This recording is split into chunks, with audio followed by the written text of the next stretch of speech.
Hello viewers, welcome again our YouTube channel mission guide institute Delhi. आज मैं इस video में आपको बताने वाला हूं कि जिन बच्चों ने हरियाणा बोर्ड से एग्जाम दिया था और 2025 में उनका रिजल्ट मई में 10-12 का आ चुका है और वो रिजल्ट में कुछ बच्चे पास हो गए, लेकिन कुछ बच्चे जो फेल हो गए या उनके नंबर कम आए, तो वो बच्चे भी इसी साल पास हो सकते हैं 10th या 12th में, जिसमें भी वो फेल हुए या उनके नंबर कम आए, तो इसी साल वो इम्प्रूवमेंट भर सकते हैं और अपने मनचाहे कॉलेज और स्कूल में एडमिशन ले सकते हैं। अगर आपको ये जानना है तो वीडियो को एंड तक देखना पड़ेगा। और मैं उम्मीद करता हूं कि आपने हमारे चैनल को सब्सक्राइब कर लिया होगा, क्योंकि हमारा चैनल मिशन गाइड इंस्टीट्यूट आपको घर बैठे बैठे एजुकेशन से सिस्टम से जुड़ी हुई सारी इंफॉर्मेशन देता है, चाहे वो आपकी बोर्ड की हो, आपके कॉलेज की हो, ऑल ओवर इंडिया या इंडिया से बाहर के भी एडमिशन अगर आपको कराने, तो ये चैनल आपको पूरी हेल्प करता है। दूसरा, ये नीचे जो नंबर दिया गया है इसको भी आप सेव कर लीजिए। अगर आपको एजुकेशन सिस्टम के बारे में कुछ भी पूछना है, किसी भी बोर्ड, किसी भी यूनिवर्सिटी के बारे में, तो आपको हमें हाई भेजना है इस नंबर पर और अपनी क्वेरी पूछनी है। जो हमारे टीचर्स की टीम है वो आपको घर बैठे बैठे उसका जवाब दे देगी। वीडियो के नीचे कमेंट बॉक्स है, वहां भी आप अपना कमेंट डाल सकते हैं। वहां पर भी हमारे टीचर्स आपके लिए 24 घंटे अवेलेबल रहते हैं। तो मैं उम्मीद करता हूँ कि चैनल को सब्सक्राइब कर लिया और नंबर भी सेव कर लिया होगा। चलिए व्यूअर्स, मैं आपको बता रहा था कि जो बच्चे हरियाणा बोर्ड में 10th या 12th में फेल हो गए हैं या उनके नंबर कम आए, तो वो अब कैसे अपना साल बचा सकते हैं और कैसे एग्जाम देकर इसी साल 30 दिन के अंदर एग्जाम देके 45 डेज के अंदर रिजल्ट आने के बाद वो अपने मनचाहे कॉलेज में एडमिशन ले सकते हैं। तो इसका एक तरीका है व्यूअर्स, आप 10th या 12th में फेल हो गए हरियाणा बोर्ड में, तो आपके पास दो रास्ते हैं। पहला रास्ता ये है कि आपको अपने ही बोर्ड से, अगर आपकी कंपार्टमेंट तो कंपार्टमेंट का एग्जाम फॉर्म भरेंगे और फिर उसका एग्जाम देंगे, जो उसे 3 से 6 महीने के प्रोसेस में आपका रिजल्ट आता है, ठीक। या फिर जो बच्चे फेल हो गए, अगर वो 2025 में फेल हुए हैं, तो उनको एग्जाम कब देना पड़ेगा? 2026 में, यानी ठीक 1 साल बाद। तो दोनों केस में आप 1 महीने के अंदर तो एग्जाम दे ही नहीं सकते हैं। लेकिन भारत सरकार ने एक बोर्ड इंट्रोड्यूस किया जिसका नाम है NIOS board, national institute of open schooling. ये 1989 में बनाया गया था भारत सरकार के मिनिस्ट्री ऑफ एजुकेशन की तरफ से। आप चाहिए तो गूगल पे जाके सर्च कर सकते हैं।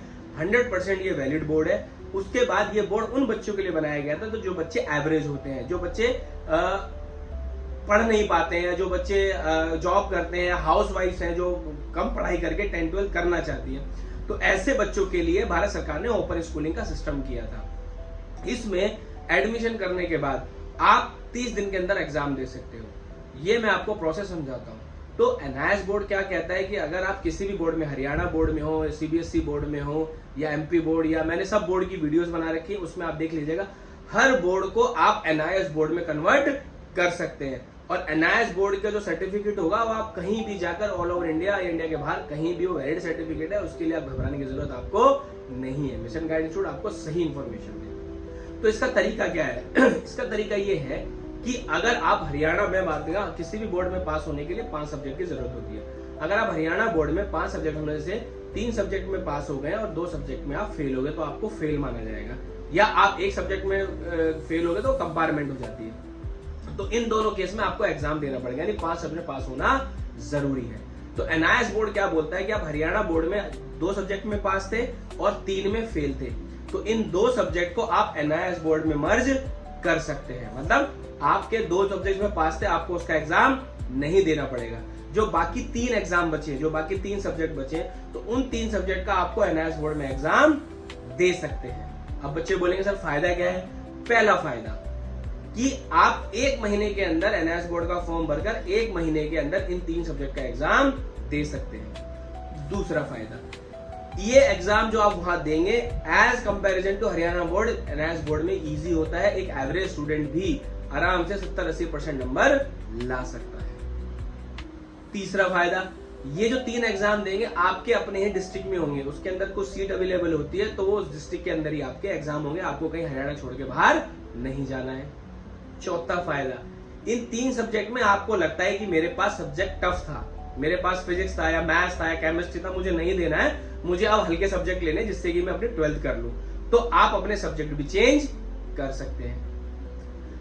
5वां फायदा, अगर आप ये जब एग्जाम देंगे तो 30 दिन के अंदर आपका एग्जाम हो जाएगा और एग्जाम के ठीक 45 डेज बाद रिजल्ट आ जाता है। NIOS बोर्ड बोलता है 45 दिन में आपका रिजल्ट आ जाएगा और आप 100% पास हो जाएंगे अगर आप हमारे तरीके से चलेंगे।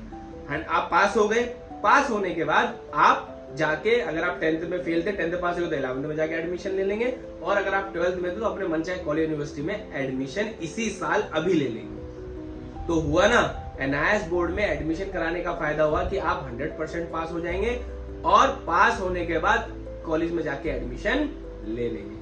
तो इसका एक फॉर्म प्रोसेस होता है भरने का, जिसको हम बोलते हैं ऑन डिमांड एग्जामिनेशन।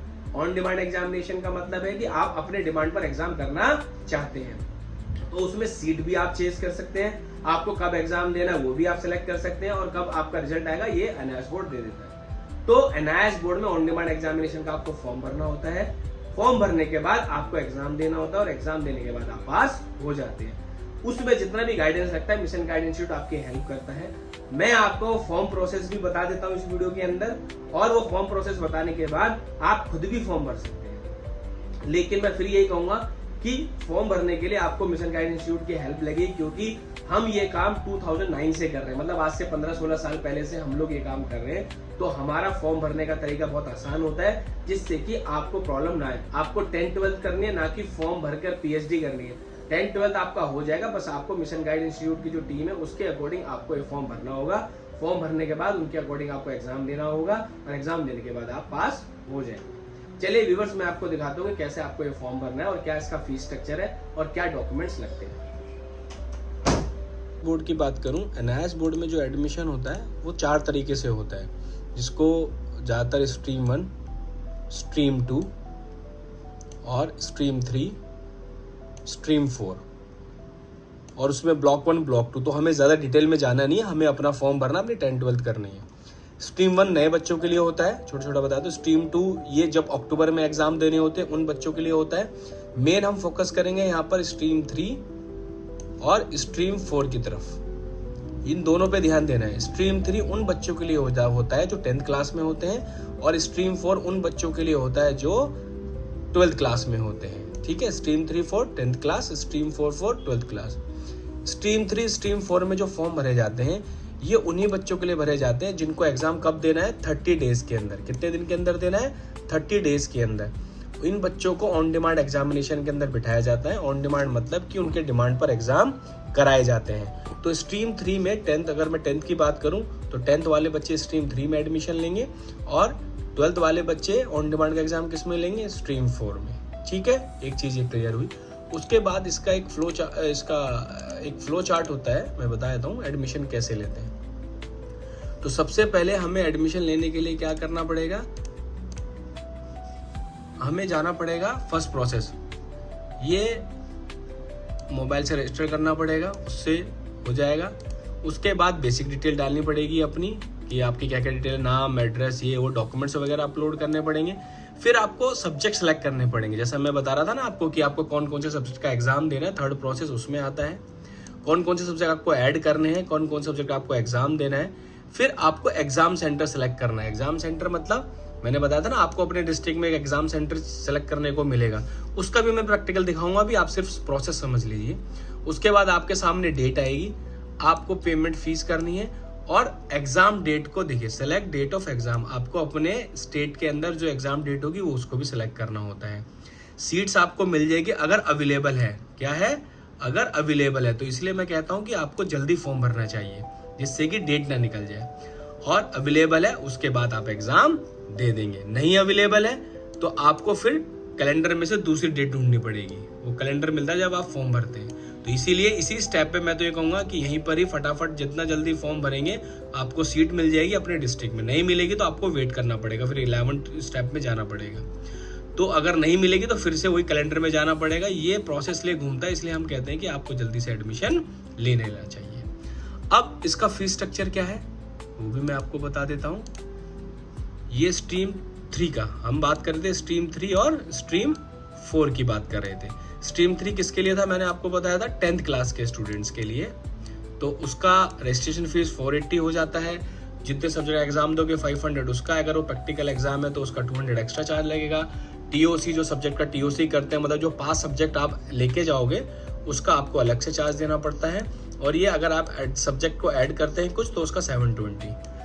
अगर आप 12th में एनआईएस बोर्ड का एग्जाम देना चाहते हैं तो 12th के लिए स्ट्रीम 4 है, उसका भी चार्जेस 480 पर subject, 500 theory, 200 additional practical subject के लिए और 184 TOC। तो इस तरीके से एक लमसम फीस आपकी आ जाती है। अब मैं बताता हूँ फॉर्म कहाँ से भरना है। फॉर्म भरने के लिए आप, तो जैसे मैंने आपको बताया था कि इसके अंदर सीट्स अवेलेबल रहती है। आपके स्टेट के अंदर, आपके डिस्ट्रिक्ट के अंदर जितनी सीट्स अवेलेबल रहेगी आपको वो सबसे पहले चेक करना है। तो आपको यहाँ ऑन डिमांड में जाना है, सबसे पहले क्या चेक करना है, सीट अवेलेबिलिटी। यहाँ ऑन डिमांड में जाना है, सबसे पहले क्या चेक करना है, सीट अवेलेबिलिटी। आपने सीट देखी, आप कंट्री इंडिया है, सेलेक्ट स्टेट, आपको अपना स्टेट सेलेक्ट करना है। सबसे पहले हरियाणा, ये आपका हरियाणा आ गया। तो इसके डिस्ट्रिक्ट हैं, फरीदाबाद में एग्ज़ाम होते हैं और यहाँ पर एक एग्ज़ाम सेंटर रहेगा। अभी फ़िलहाल इसमें शो नहीं हो रहा है क्योंकि इसमें एग्ज़ाम सेंटर्स अभी अवेलेबल नहीं है। तो यहाँ पर एग्ज़ाम सेंटर आएंगे, यहाँ पर लिस्ट ऑफ एग्ज़ाम सेंटर आएंगे, आपको उसको सेलेक्ट करना है। और उसके बाद यहाँ पर सीट्स रहती हैं, किसी मतलब अलग अलग डेज में अलग अलग सीट रहती है। तो आपको अपनी वो सीट कंफर्म करके आपको एडमिशन यहाँ से कंप्लीट करना है। एडमिशन कंप्लीट, कोई प्रॉब्लम आती है मिशन गाइडेंस इंस्टीट्यूट जो नीचे नंबर है उस पर आप कॉल कर पूछ सकते हैं। तो देखा, बहुत आसान प्रोसेस है NIOS एडमिशन का। अगर आप एक बार एडमिशन ले लेंगे तो मैं आपको बोल रहा हूँ कि आप पास हो जाएंगे। बस सही फॉर्म भरना है, सही स्ट्रीम का फॉर्म भरना है और जल्दी से जल्दी आपको पास होकर अपने मनचाहे कॉलेज या यूनिवर्सिटी में एडमिशन ले लेना है। मिशन गाइडेंस इंस्टीट्यूट आपकी हेल्प के लिए 24 घंटे अवेलेबल है। आपको कुछ नहीं करना है, तो कमेंट करना है या नंबर पे व्हाट्सएप या नंबर पे कॉल करना है और अपनी डिटेल्स को पूछ लेना है। Thank you for watching this video. Best of luck for your future.